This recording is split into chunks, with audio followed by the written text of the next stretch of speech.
In response to, who deserves to win in Ontario? Nobody. A column by Margaret Wente Anyone, who is qualified to fix the enormous problems this province faces, is far too intelligent to put themselves in that position. Who needs constant media ridicule, both personal and professional? Who needs political operatives and journalists digging through their history to find a gotcha moment? Politics is a guaranteed path to personal misery, and as a result we see the candidates put forth, unqualified but with thick skin or massive egos. All Ontarians will pay the price for our constant badgering. We look only at the leaders' personal faults and miss the important bigger picture. Adric's story continues below advertisement, and it's not particularly lucrative. We've got TTC ticket takers who make MPP money. Why would anyone want to put themselves through the political ringer? And if you do, what does that say about your suitability to lead? See to the dia. In response to Trump's beggar thy neighbor trade strategy is anything but foolish, and what would be even more devastating to the U.S. is if the rest of the world decides it's no longer in their interests to allow the U.S. dollar to retain its hegemony, but rather shift to a number of currencies in a basket for the system of international payments. The U.S. economy crashes overnight. Their government won't be able to borrow at anywhere near the terms they currently have, because they won't be able to prove they can repay their interest costs, let alone the principal. Michael Rawl, good points, but you forget one thing that could be very dangerous to the U.S. if all of us outside the U.S. get together and organize a global free trade network excluding the U.S. Then we can all get richer, or at least regain stability, while only the U.S. suffers. The united response of the G6 to the U.S.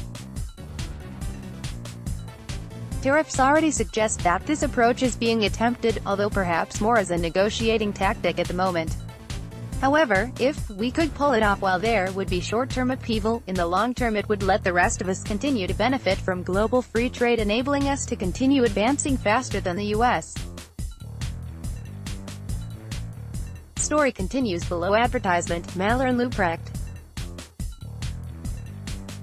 They imply but don't assert, or propose how Canada could better negotiate in the ensuing Darwinian international trade environment, that Canada is placing itself at a disadvantage because of Trudeau's persistence. A better view is that Trudeau soon concluded that Trump was intent on undermining the rules-based system, but Trudeau continues to take the high ground for several reasons. A. Negotiations are prolonged. To walk away. B. Canada loses no ground.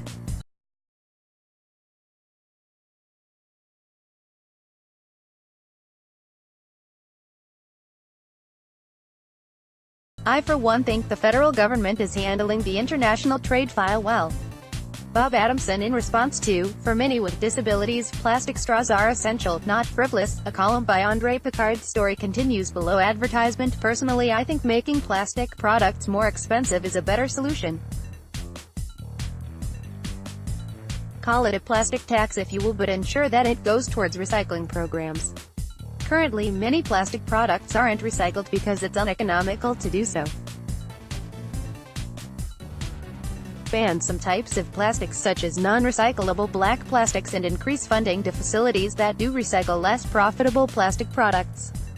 It would probably have more effect than well-intentioned but misguided straw bans. Calorie guy. Yes, some people need straws. My wife has early onset dementia and is currently losing the ability to drink from a glass. Mr. Picard chose this example well. But no, I do not agree that the straw must be plastic, and even if it is plastic, are there not biodegradable plastics? Polyolin being one example, although perhaps not the right material for straws. They wouldn't be strong, but for single-use applications why wouldn't they work? If the straws must be plastic, and I know this will sound crazy, could they be obtained by prescription? If good old-fashioned plastic straws remain available, people will continue buying and using them. Making people pay for plastic grocery bags has had an impact but will never eliminate their use completely.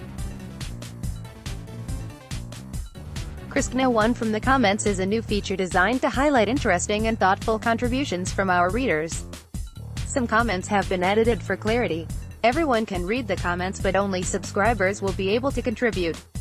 Thank you to everyone furthering debate across our site.